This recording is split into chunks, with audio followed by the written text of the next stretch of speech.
harcèlement de rue est le fait que quelqu'un vienne dans la rue vous importuner. La plupart du temps, les victimes sont majoritairement des femmes. Donc il faut savoir que les femmes, dans un trajet d'un point A à un point B, sont souvent importunées.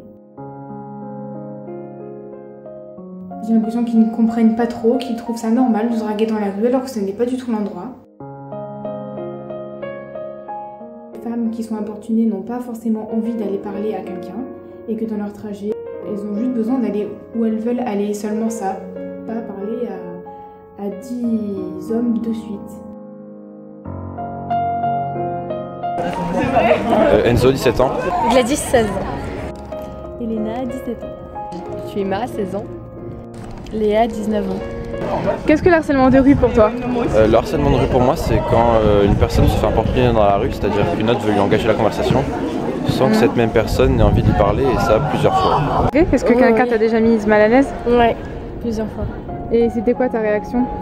À chaque fois, c'était soit j'ignorais, soit j'avançais plus vite, ou alors quand la personne venait carrément m'attraper, j'envoyais bouler.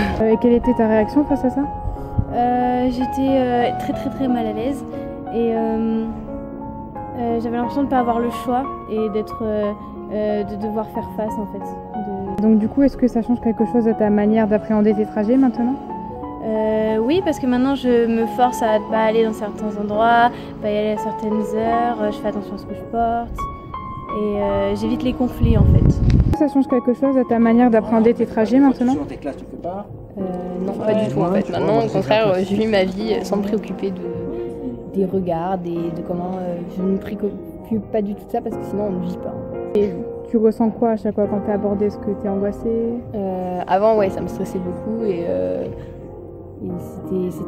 ça met mal à l'aise. On sent, des fois même, on se dit qu'on avait une tenue qui pouvait peut-être attirer les regards et qu'on n'aurait pas dû s'habiller comme ça, mais c'est pas à nous de nous mettre coupables et maintenant, ouais, je fais plus du tout attention. Est-ce que ça change du coup quelque chose à ta manière d'appréhender tes trajets? Moi, je sais que souvent j'essaye de porter des vêtements moins courts ou de m'habiller un peu plus caché, on va dire, parce que j'ai pas envie de me faire embêter et j'en ai même un peu peur. À ton avis, qu'est-ce qu'il serait possible de faire pour changer tout ça? Mais moi je pense que c'est la façon dont sont éduqués les garçons. On nous dit non mais t'as qu'à pas porter de jupe trop courte ou t'as qu'à pas mettre de décolleté aussi plongeant, mais en fait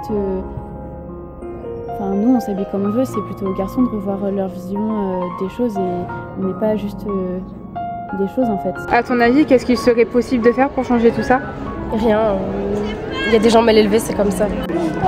Qu'est-ce qui serait possible de faire pour changer tout ça au niveau de l'harcèlement de rue? Du coup, toi, t'es pas trop concerné, mais par exemple au niveau des filles, t'as dû entendre? Oui, bien sûr, il y a beaucoup, même tous les jours, même à côté du lycée, d'affaires d'harcèlement de rue. Je pense que c'est la mentalité des personnes qu'on doit changer, leur jugement.